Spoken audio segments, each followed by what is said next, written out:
Ese día Rachel salió pronto del trabajo. Quería llegar antes de que anocheciera a la casa de campo que le había dejado su abuela en herencia. Para pasar el fin de semana allí, Rachel compró grandes cantidades de alimentos y agua envasada, ya que el pueblo donde se encuentra la casa era tan rural que apenas tenía tiendas. Condujo su viejo Ford un par de kilómetros por la autopista hasta la salida que daba lugar a un camino no pavimentado. Rachel se miró en el espejo retrovisor y frunció el ceño. Solo tengo 45 y ya parezco una anciana. La piel de mi cara está arrugada y se me marcan las arrugas de expresión en los ojos. Claro que 25 años viviendo con un marido alcohólico pasan factura, pensó la mujer con tristeza mientras se recordaba los años más difíciles de su vida. No tuvieron hijos ya que él bebía hasta quedarse dormido. Una intoxicación alcohólica terminó con él. Rachel salió de su estado reflexivo cuando apareció en el camino una silueta de un hombre. El hombre al verla se quedó paralizado de medio y no supo qué hacer. La mujer frenó bruscamente y el coche se quedó clavado a medio metro del desconocido. El desconocido llevaba puesto una especie de impermeable holgado. Parecía un uniforme de empleado de una fábrica o albañil. El hombre tenía un aspecto desaliñado. No estaba afeitado y sus ojos parecían cansados. Aún con falta de sueño, miró a Rachel de una forma tan intensa que hizo que ella se sonrojara.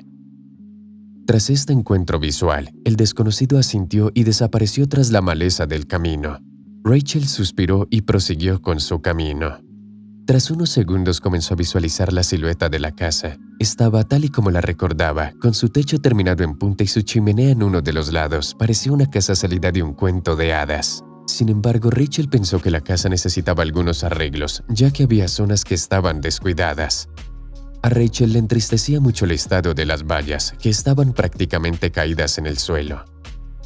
Al instante, Rachel entendió que tanto el jardín como la casa necesitaba la mano de un hombre. Rachel había traído consigo, además de los suministros, una caja de herramientas, latas de pintura, pinceles y clavos. Decidió comenzar las reparaciones por la valla. Tenía que aprovechar el tiempo antes de que oscureciera. Rachel intentó mejorar el aspecto del jardín eliminando las vallas podridas.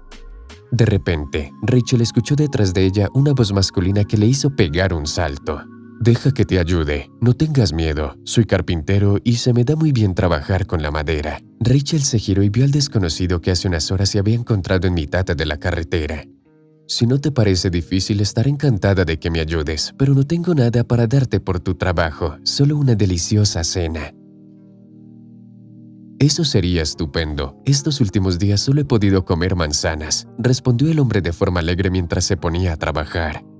Gracias a sus hábiles manos, en menos de una hora las vallas estaban como nuevas. Las viejas y podridas vallas habían sido sustituidas por vallas blancas.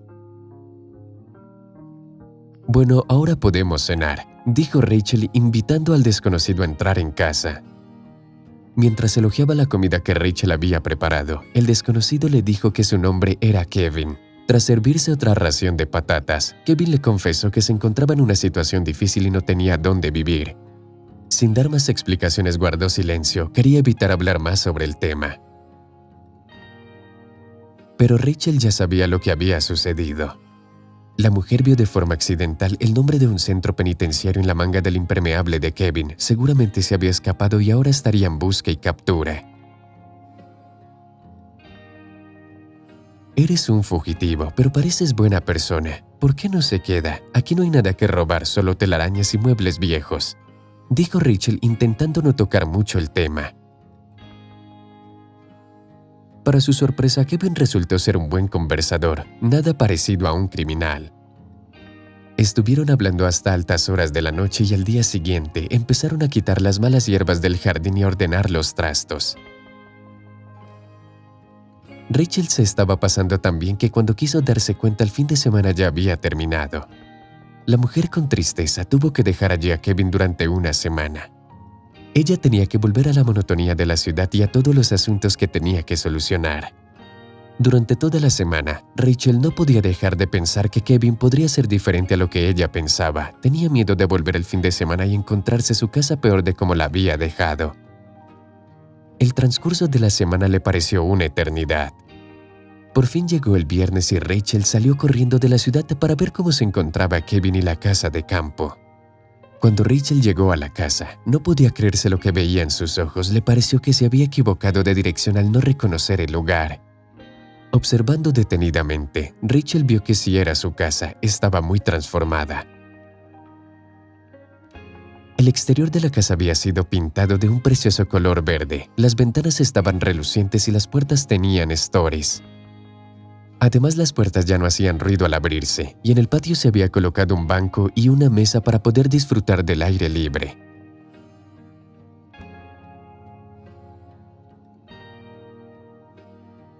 Rachel, sorprendida, se encontró con Kevin en la entrada de la casa. Él había llevado a cabo toda aquella transformación de la vivienda con materiales que le había dejado Rachel en su última visita. Incapaz de contener la emoción, Rachel abrazó a Kevin, agradeciéndole todo lo que había hecho. Por la noche se sentaron en la mesa del patio y Kevin, armándose de valor, le confesó que se había escapado de la cárcel faltándole un año para terminar su condena. Kevin fue coaccionado por otros presos para que él ayudara en el plan de fuga y así poder cometer robos una vez que estuvieran en la calle. Pero una vez que escaparon del centro penitenciario, los caminos de los presos se separaron y Kevin tuvo que sobrevivir solo, escondiéndose por el bosque. Al escuchar aquello, Rachel le aseguró a Kevin que nunca lo entregaría a la policía. Desafortunadamente, la conversación fue escuchada por la vecina que vivía enfrente. La mujer, que siempre había tenido envidia de Rachel, fue corriendo a contarle a la policía que en aquella casa había un fugitivo.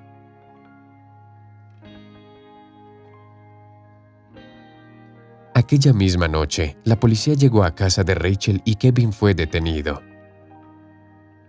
Aunque el fugitivo no ofreció resistencia y se rindió voluntariamente, por haberse fugado se le envió al centro penitenciario con las normas más duras del lugar.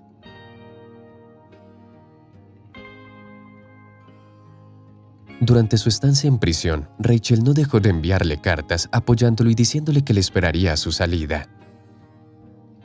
6 meses antes de su puesta en libertad, Kevin dejó de recibir las cartas de Rachel y quedó preocupado al no saber qué ocurría. Cuando por fin quedó libre, lo primero que hizo Kevin fue dirigirse a la dirección que había en las cartas que Rachel le había mandado. Para sorpresa de Kevin, una desconocida le abrió la puerta. Ella era la nueva propietaria de la vivienda en la que había vivido Rachel. «¿Usted es Kevin? Aquí tengo algo que le pertenece», dijo la desconocida mientras le daba una carpeta. Después de observar a Kevin, la desconocida le dijo que Rachel había muerto. Kevin abrió la carpeta con manos temblorosas y lágrimas en los ojos. En el interior había un testamento en el que se decía que tras la muerte de Rachel, la casa de campo sería para Kevin. Rachel sabía que tenía una enfermedad terminal, pero se lo ocultó a todo el mundo para que no se sintieran triste por ella. Ahora Kevin vive en la casa de campo y con lágrimas en los ojos, por las noches se sienta en el patio recordando todos los momentos que vivió allí con Rachel. A pesar de su pasado criminal, la vida le había regalado otra oportunidad y él la aprovechó.